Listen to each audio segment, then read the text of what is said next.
வணக்கம். தமிழால் இணைந்தோம், தமிழால் வளர்ந்தோம். நான் உங்கள் தமிழ் தோழன். இன்னைக்கு நம்ம எதை பற்றி பார்க்க போகிறோம் அப்படின்னு பார்த்தீங்கன்னா, நான் இருப்பது சென்னை நன்மங்கலம். இந்த ஏரியாவில் ஒரு தாகூர் மெட்ரிகுலேஷன் பள்ளி அப்படின்னு ஒரு பள்ளி இருக்குது. அந்த பள்ளிக்கூடத்தில் இந்த சனி கிழமையாக இருக்கட்டும், இன்னைக்கு நேற்று வெள்ளிக்கிழமையாக இருக்கட்டும், 2 நாள் 2 ஈவெண்ட் பண்ணாங்க. என்ன அப்படின்னு பார்த்தீங்கன்னா, நேற்று சயின்ஸ் எக்ஸ்போ பண்ணாங்க. அங்கே இருக்கக்கூடிய மாணவர்கள் மாணவிகள் அனைவரும் அவங்களால் இயன்ற அளவு ப்ராஜெக்ட் ஒவ்வொன்றும் ஒவ்வொரு வித்தியாசமான ப்ராஜெக்ட், நல்லா மண் வளத்தை சொல்கிறது, நம்மளுடைய குறிஞ்சி முல்லை மருதம் நெய்தல் பாலை அந்த மாதிரி இதாக இருக்கட்டும், சயின்ஸ் ரிலேட்டடாக இருக்கட்டும், எல்லாமே பயங்கரமாக ஆர்ட் ஒர்க் பண்ணி பயங்கரமாக கொண்டு அதை எக்ஸிபிஷன் மாதிரி வச்சுருந்தாங்க. நேற்று நடந்தது.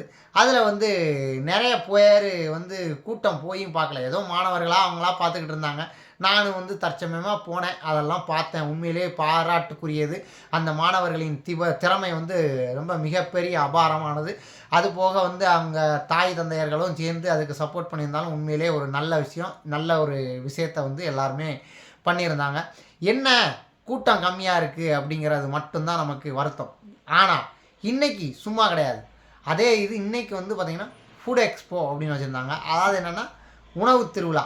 அதாவது அந்தந்த குழந்தைகள் அவங்க தாய்மார்கள் தாய் தந்தையர்கள் என்ன ப்ரிப்பேர் பண்ணி கொண்டாந்து கொடுக்காங்களோ அதை இன்றைக்கி சேல் கவுண்டர் பண்ணணும் அப்படின்னு சொன்ன மாதிரி ஒவ்வொரு குழந்தையும் அதை முன்னாடி வச்சு அதை வர்றவங்களுக்கு சேல் பண்ணிச்சு. எல்லாமே பார்த்திங்கன்னா 10 ரூபா தான். நம்ம இஷ்டம் போல் வாங்கி நல்லா சாப்பிட்லாம் அப்படின்ன மாதிரி சுண்டல், பாதாம் கீர், ரோஸ் மில்க் எல்லாமே, கேசரி, அப்புறம் களி, அப்புறம் அடை, அப்புறம் இந்த கேப்பை ரொட்டி, இந்த மாதிரி நிறையா இது வித்தியாசமான இருந்தது. நம்ம நல்லா சாப்பிட்டாச்சு. இன்றைக்கி காலையில் பிரேக்ஃபாஸ்ட்டே அங்கே தான் போய் சாப்பிட்டேன் அப்படின்னா பாருங்களேன். ஸோ நல்லா சாப்பிட்டேன். அது மாதிரி ஒரு பாப்பா வேர்க்கடலையை வச்சு ஒரு மிட்டாய் பண்ணியிருந்தாங்க. அது என்னன்னு தெரில, செம்மையாக இருந்தது, சூப்பராக இருந்தது. ஒரு 6 மிட்டாய் அதில் வாங்கியாச்சு. அது பார்த்திங்கன்னா உண்மையிலேயே கடையிலலாம் போய் அந்த மாதிரி வேர்க்கடலை இது வாங்கினீங்கன்னா குறைஞ்சது ஒரு அரை கிலோ வாங்கினாலே 300 போட்டுருவான், அந்த மாதிரி ரேட்டு. ஆனால் அங்கே 10 ரூபாய்க்கு சும்மா மிக அற்புதம் அப்படின்னு சொல்லணும். அந்த மாதிரி குழந்தைங்க இது பண்ண. அதுபோக நோன்பு கஞ்சி அப்படின்னு சொல்லி ஒரு பாப்பா கொண்டாந்து நோன்பு கஞ்சி சேல் அதில் பண்ணிச்சு 10 ரூபான்னு. அதுவும் வாங்கி குடித்தேன், நல்லா இருந்தது. முருங்கைக்கீரை சூப்பு எல்லாமே இருந்தது. இந்த நோன்பு கஞ்சி பார்த்திங்கன்னா எனக்கு ரொம்ப பிடிச்சிது. இந்த நோன்பு கஞ்சி பார்த்திங்கன்னா நான்வெஜ்ஜா அப்படின்னு கேட்டேன். ஏன்னா நான் நான்வெஜ் சாப்பிட்றதில்ல. நான்வெஜ்ஜான்னு கேட்டால் இல்லை அப்படின்ட்டாங்க. பரவாயில்ல அப்போ கொடுங்க அப்படின்னு சொல்லி வாங்கி நல்லா குடித்தேன். ஸோ நல்லா இருந்தது, சூப்பராக இருந்தது. ஸோ இந்த மாதிரி எக்ஸ்போ இன்றைக்கி நடந்தது. இன்றைக்கி அதில் கூட்டம் ஜாஸ்தியாக இருந்துச்சு. மக்களும் அவங்க பெற்றோர்களும் நிறைய பேர் இருந்தாங்க. நம்ம ஆளுங்க சாப்பாடுனா உடனே நிறைய பேர் நல்ல வேலை 10 ரூபாங்கிறதுனால கொஞ்சம் கூட்டம். இது ஓசியில் கொடுத்துருந்தா இன்னும் நிறையா கூட்டம் வந்திருக்கும். ஸோ பரவாயில்ல. நம்ம மக்கள் அறிவையும் அதை மாதிரி வளர்க்கணும் அப்படின்னு நான் வேண்டி கேட்டுக்கிறேன். அறிவியல் எக்ஸ்போ நம்மளுடைய குழந்தைங்களாம் நம்ம தான் பாராட்டணும். ஸோ அதனால் எல்லா தாய் தந்தையரும் இந்த மாதிரி ஒரு எக்ஸ்போ இல்லை இந்த இதெல்லாம் வச்சாங்கன்னா மற்ற குழந்தைகளையும் ஊக்குவிக்க வேண்டும் அப்படிங்கிறது நான் வேண்டி விரும்பி கேட்டுக்கொள்கிறேன். அதில் இந்த ஃபுட் எக்ஸ்போவில் இன்றைக்கி ஒரே ஒரு குறை இருக்குது. அந்த ஒரு குறையையும் நான் சொல்லலாம் அப்படின்னு நினைக்கிறேன். என்ன அப்படின்னு பார்த்தீங்கன்னா, ஒரு 10 குழந்தைங்க இருக்காங்க. அவங்க ஏதோ ஒன்று சேல் பண்ணுறாங்க அப்படின்னா, அதில் சேல் பண்ணும்போது பார்த்திங்கன்னா அதுக்குன்னு ஒரு தனி டீச்சர் வச்சுருக்கிறாங்க. அந்த டீச்சர்கிட்ட தான் போய் நம்ம டோக்கன் வாங்கி இந்த 10 குழந்தைங்களுக்கு அவங்க பேரை சொல்லி நம்ம டோக்கன் வாங்கி நம்ம இது பண்ண வேண்டியிருக்கு. ஸோ இப்படி இருக்கும்போது கூட்டமும் அதிகமாக இருக்கிறதுனால அந்த மாதிரி பேரை சொல்லி நம்ம வாங்கி அந்த கூட்டத்தில் டோக்கனை வாங்கி சாப்பிட்டு போகிறதுங்கிறது கொஞ்சம் டிஃபிகல்ட்டான விஷயமா இருக்குது. நான் என்ன பண்ணேன், முதலே போய் ஒரே இடத்துல ஒரு 5 டோக்கனை வாங்கிட்டோம்னா எங்கே வேணாலும் சாப்பிட்டுக்கலாம் அப்படின்னு நினச்சி 5 டோக்கன் வாங்கிட்டேன். கடைசி பார்த்தா அது இல்லை, இந்த இடத்துல மட்டும்தான் வாங்கிக்கணும். அந்த இடத்துல பார்த்திங்கன்னா வெறும் இது ரவா லட்டும் இது மட்டும்தான் இருக்குது. ஸோ நம்ம அதை மட்டுமே சாப்பிட்டுட்டு இருக்க முடியாது இல்லையா? ஸோ அந்த மாதிரி சிச்சுவேஷன். அதனால் என்னென்னா கடைசி மாற்றியாச்சு.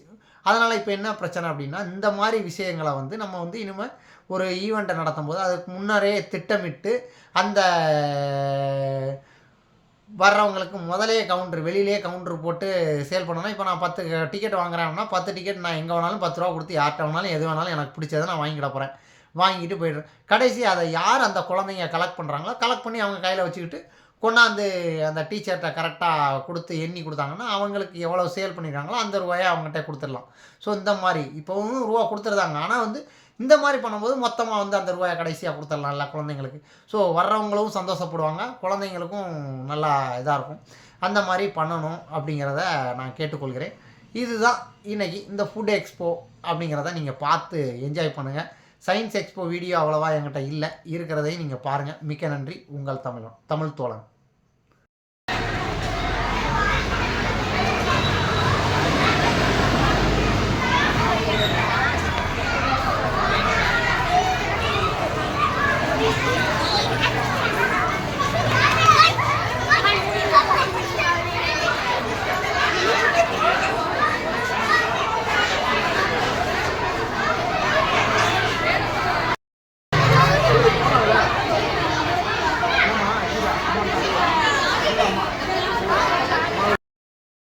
நிறைய கூட்டம், நிறைய மக்களும் வந்திருந்தாங்க. நிறைய பேர் குழந்தைங்க கவுண்ட்ரு நிறைய வச்சுருக்குறாங்க.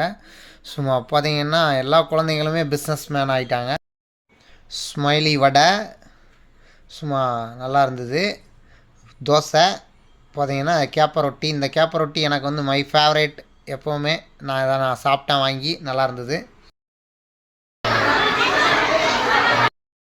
அடுத்து பார்த்திங்கன்னா முருங்கைக்கீரை சூப்.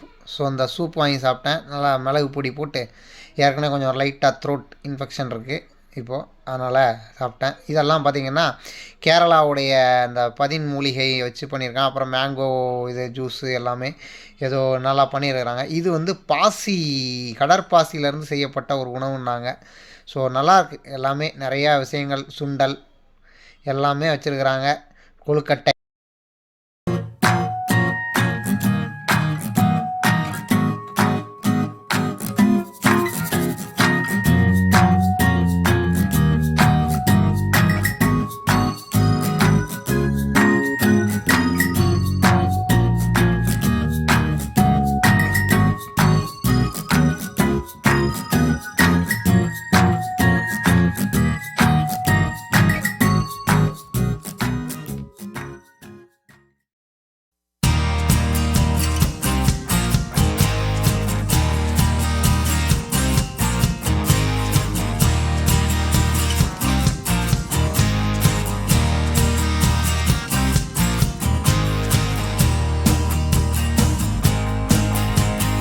அடுத்து பார்த்திங்கன்னா இந்த வேர்க்கடலை மிட்டாயி. இது வந்து வேர்க்கடலை நட்ஸ் எல்லாம் போட்டு பண்ணியிருக்கு இந்த பாப்பா.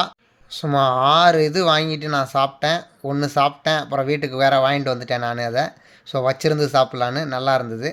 என்னுடைய பாப்பா களி. இதில் பார்த்திங்கன்னா நோம்பு கஞ்சி வேறு இந்த பாப்பா விற்கிது. ஸோ நல்லா இருந்தது.